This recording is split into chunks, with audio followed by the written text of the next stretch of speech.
Welcome to my YouTube channel. कैसे हैं आप सब लोग। आज का हमारा टॉपिक है मुगलों का शासनकाल। यानी जो मुगल थे वो दो महान वंशजों के वंशज थे। एक माताजी की ओर से वह मंगोलों के जो चंगेज खां थे, जो चीन और मध्य एशिया के बीच में राज किया करते थे, उनके उत्तराधिकारी थे। और पिताजी की ओर से इराक और ईरान के वो शासक थे, जो प्रेजेंट टाइम पे तुर्की कहा जाता है। तैमूर वंश के वंशज थे। तो ये दोनों में से अपने आप को ना तैमूर वंश का वंशज बताना चाहते थे ना मंगोलों के। वो अपने आप को मुगलों का शासक कहलाने में उनको बहुत ज्यादा खुशी प्राप्त होती थी। वो हमेशा अपने आप को मुगल शासक कहलाने में लगे रहते थे। इनका फर्स्ट मुगल शासक थे बाबर।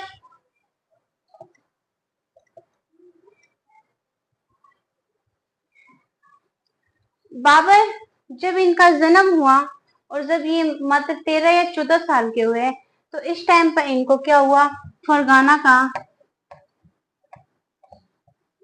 का यानी 1494 में फरगाना के राज उत्तराधिकारी बनाकर उनको वहां की राजगद्दी पर क्या हुआ, बैठा दिया गया।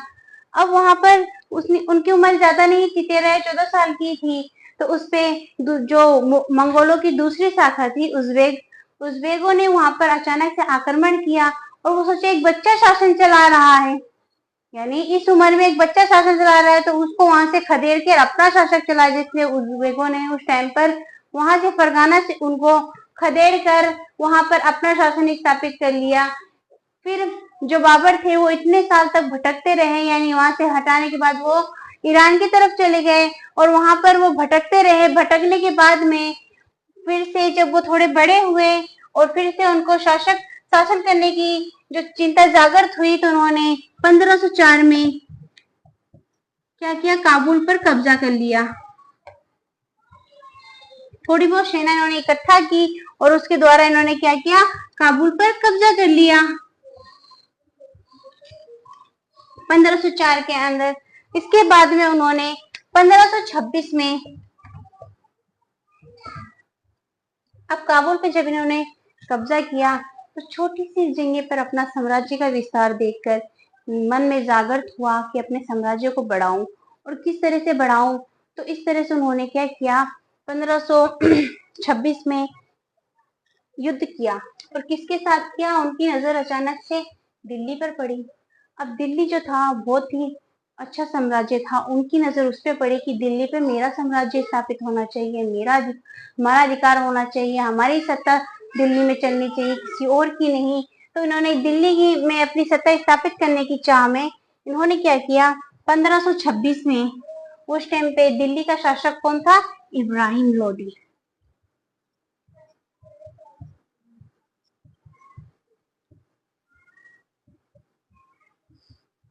ये किस वंश से थे, लोधी वंश से थे। इब्राहिम लोदी जो थे वह लोधी वंश से थे। अब 1526 में इन्होंने दिल्ली पर अपना साम्राज्य स्थापित करने के लिए इब्राहिम लोदी से युद्ध लड़ा। इस युद्ध को पानीपत प्रथम के नाम से जाना जाता है।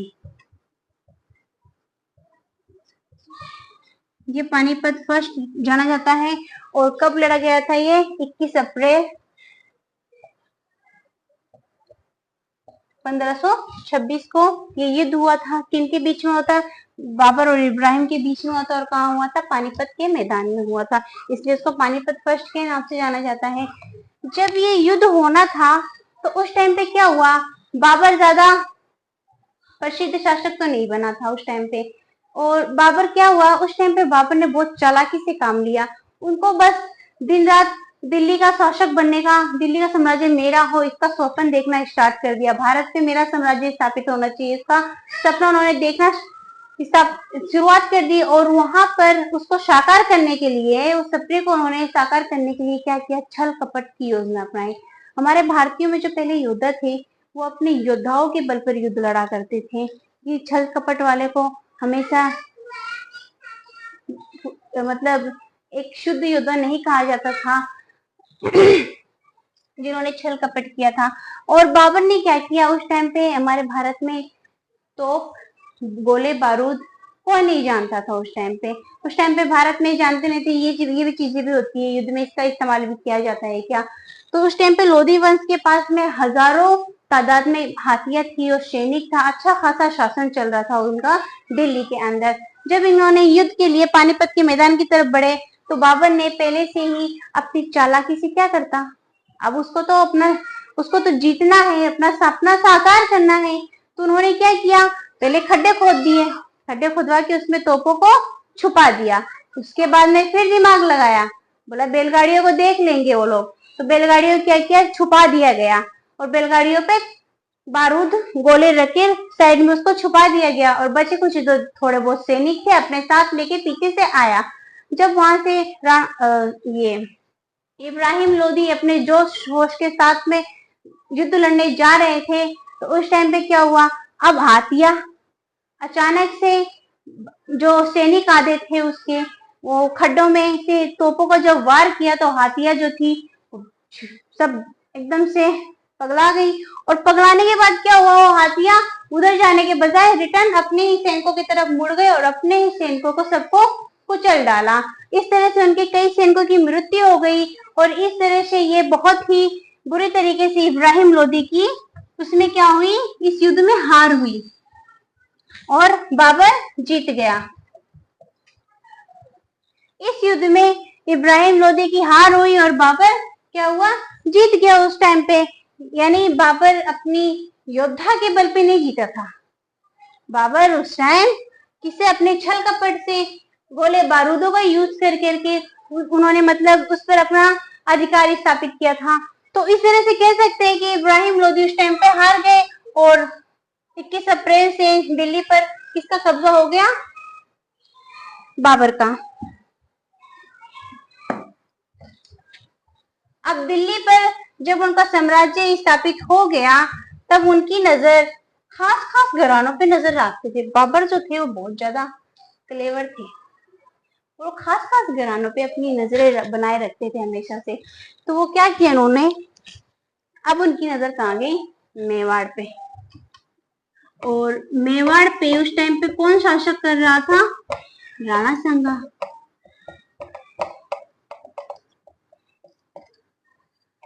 मेवाड़ को उस टाइम पे राणा सांगा शासक कर रहा था, इन्हीं के अधीन में था मेवाड़। ये राजस्थानीय शासक थे और ये मेवाड़ राजस्थान में स्थित है। तो बाबर की नजर कहाँ गई, मेवाड़ पे। अब मेरे को मेवाड़ चाहिए, बाबर सोचने लग गया, अब मुझे मेवाड़ चाहिए, कुछ भी हो जाए, कोई भी योजना लगाऊं मैं और मुझे मेवाड़ चाहिए। उसके बाद में 1527 में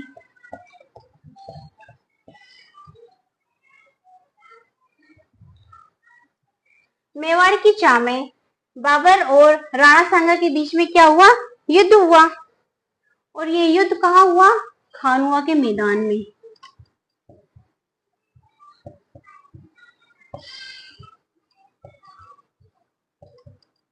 ये युद्ध जो है बाबर और राणा सांगा के बीच में कहा हुआ, खानुआ के मैदान में। और कब हुआ था, 1527 में, 16 मार्च 1527 में।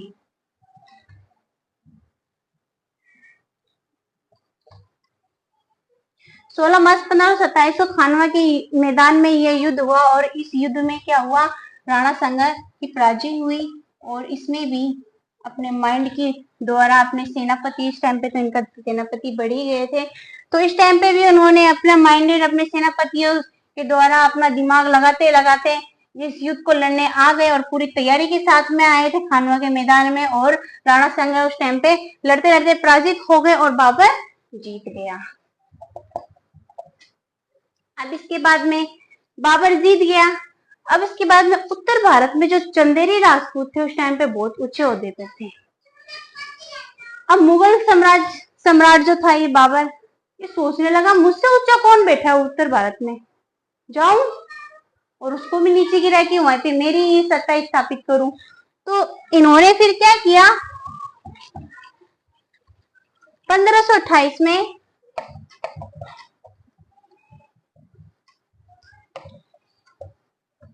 चंदेरी राजपूत पर दावा बोल दिया।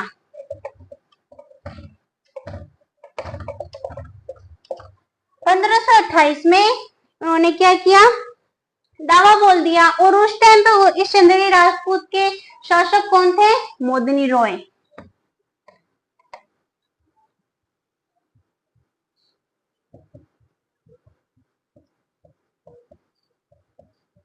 उस टाइम पे जो यहाँ पर चंदेरी वंश में सबसे ज्यादा किसका शासन चल रहा था, किसके नेतृत्व में ये चल रहा था? मोदनी रॉय के नेतृत्व में। अब बाबर का मोदनी रॉय से सामना हुआ, वहां पर युद्ध हुआ और युद्ध में क्या हुआ? मोदनी रॉय को पराजित कर दिया गया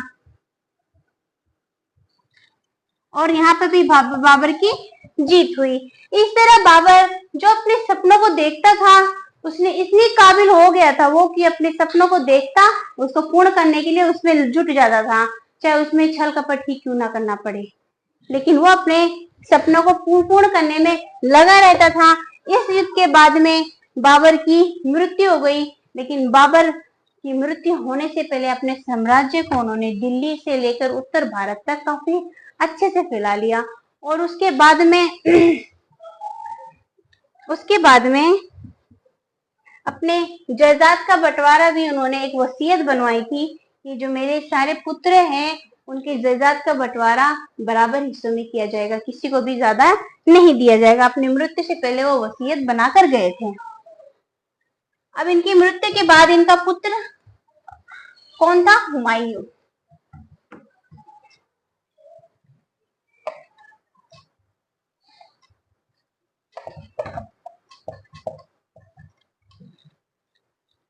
इनकी मृत्यु के बाद इनका पुत्र हुमायूं आया। अब जो हुमायूं आया तो हुमायूं सबसे बड़े थे। इन्होंने क्या किया? अपने सारे भाइयों में जायदाद को बराबर हिस्सों में बांट दिए, लेकिन इनके एक जो भाई थे उनका नाम था कामरान। वो बहुत ज्यादा महत्वाकांक्षी थे, थोड़े में उनको सब्र नहीं होना था। वो बोल रहे थे मुझे आधा राजपाट चाहिए। तो अब कैसे वो बांट सकते थे? और जब वो बंटवारा कर रहे थे तो वहां पे जो उनके अफगान शासक भी थे तो उनके सामने उनको बहुत ज्यादा शर्मिंदगी महसूस करनी पड़ेगी। यानी मैं अपने सारे भाइयों में बराबर बांट रहा हूँ और ये ज्यादा की सोच, वो लालच लेके बैठा है तो लोग सोचेंगे ये भाई कितना लालची है और ये अपने राजपाट में से उसको नहीं दे रहा है, अगर उसकी महत्वाकांक्षा है ज्यादा लेने की। तो इस तरह से उनका सर नीचा हो गया भरी सभा में उनके भाई कामरान की वजह से। हुमायूं का युद्ध शेरशाह सूरी से हुआ था। अब ये शेरशाह सूरी कौन थे?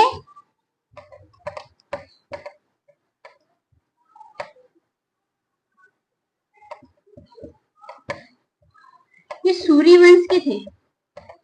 किस वंश के थे? शेरशाह सूरी जो थे ये सूरी वंश के थे। ये सर्वप्रथम पहले क्या हुआ? सबसे पहले ये मुगलों के राज दरबार में एक सिंपल से सैनिक थे। क्या थे? पहले ये सैनिक थे।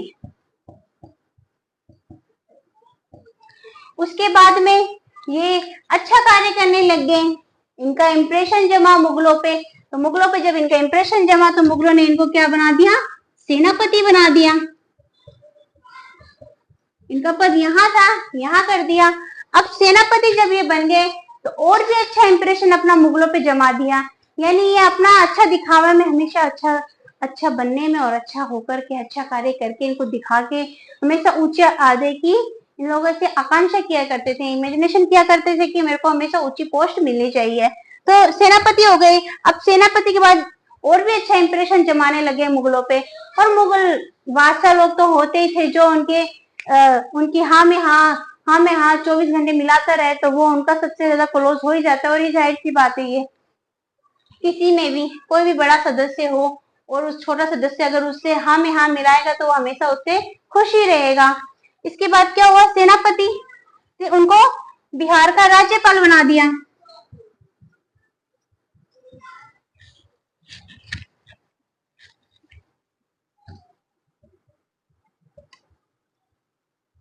उनको बिहार का राज्यपाल बना दिया। अब पहले सैनिक थे, फिर सेनापति हुए, फिर क्या हुए? बिहार के राजा हुए। अब 1537 में क्या हुआ? जो हुमायूं थे वो घूमने गए, दौरे पे निकले थे। अब जाहिर सी बात है शासक है तो घूमने जाएगा ही। तो जब वो घूमने गया 1537 में वहां से, तो ये जो शेरशाह सूरी है ये नमक हलालों में से नहीं थे, ये उनमें से थे जिस थाली में खाए उसी में छेद कर दिए।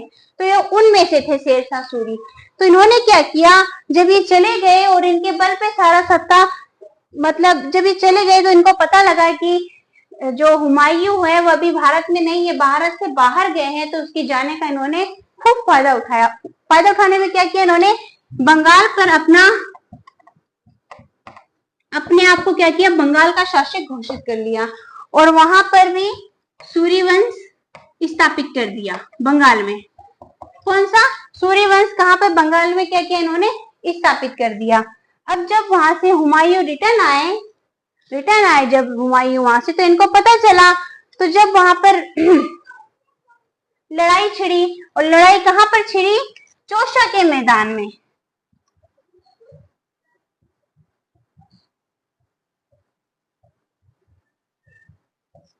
और कब, 1539 में ये लड़ाई छिड़ी, और कहाँ छिड़ी, चौसा के मैदान में। और इस मैदान में ये लड़ाई जो थी हुमायूं और शेरशाह के बीच में थी। इसमें शेरशाह सूरी पूरी तैयारी के साथ, यानी अंदर ही अंदर इसने ना इतनी बड़ी सेनापति तैयार कर ली थी अपनी, यानी छल कपट तो पहले से ही मन में था। क्या बोलते हैं, जो अपना कर्म है वो अपने सामने आकर ही रहता है।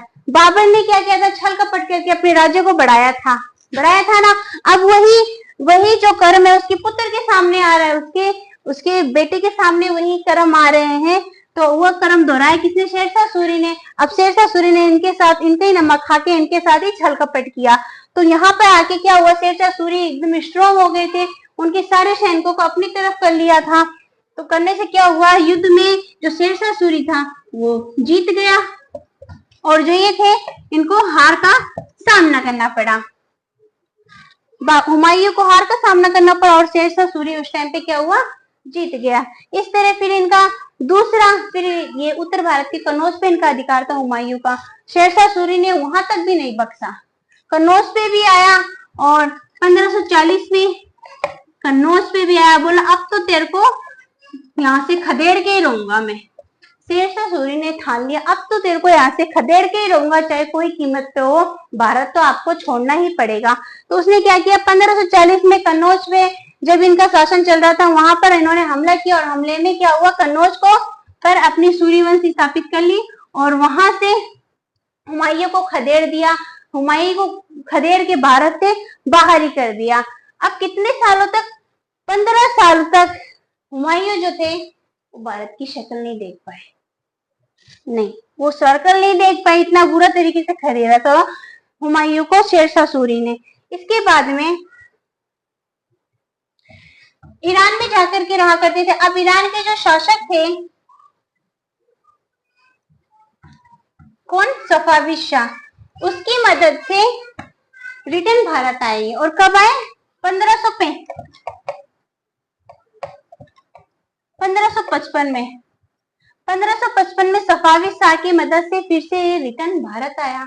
और यहाँ आने के बाद में उस टाइम पे स्ट्रॉन्ग बन के आया था, और उस टाइम पे अपनी सेनापति भी बना ली थी। और उस टाइम पे फिर क्या हुआ, दिल्ली पर इन्होंने पुणे कब्जा कर लिया, दिल्ली पर पुणे कब्जा कर लिया 1555 में। और 1556 में इनकी मृत्यु हो गई। इन्हीं के दीन पनाह भवन में ये रहा करते थे, और सीढ़ियों से उतरते वक्त इनका पैर फिसल गया, जिसकी वजह से इनके सर में काफी ज्यादा चोट आने की वजह से इनकी मृत्यु हो गई। और जब इनकी मृत्यु हो गई तो इनकी बेगम जो थी, उनका नाम था बेगा बेगम।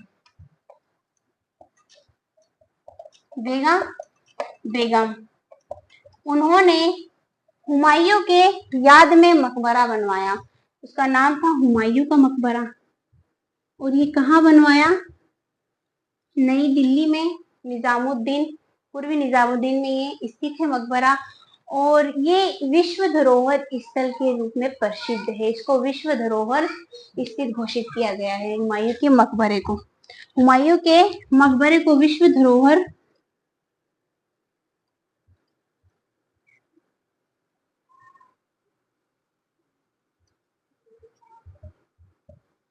हुमायूं के मकबरे को विश्व धरोहर घोषित किया गया है। इसमें इनके मकबरे में ये कब बन के तैयार हुआ था, 1559-70 से स्टार्ट हुआ था, और 72 में बन के तैयार हुआ था। इन्होंने बनाया था, बेगम ने बनवाया था। और इनकी जो निर्माण है वो स्पेशल लाल कलर के बलुआ पत्थर, जो लाल कलर के बलुआ है उससे इमारतें पूरी इमारत बनवाई गई थी लाल कलर के बलुआ पत्थर से, जिसकी खूबसूरती को और तिगुना कर दिया था। और इस पे जो वास्तुकार जो डिजाइन था वो फारसी वास्तुकार थे।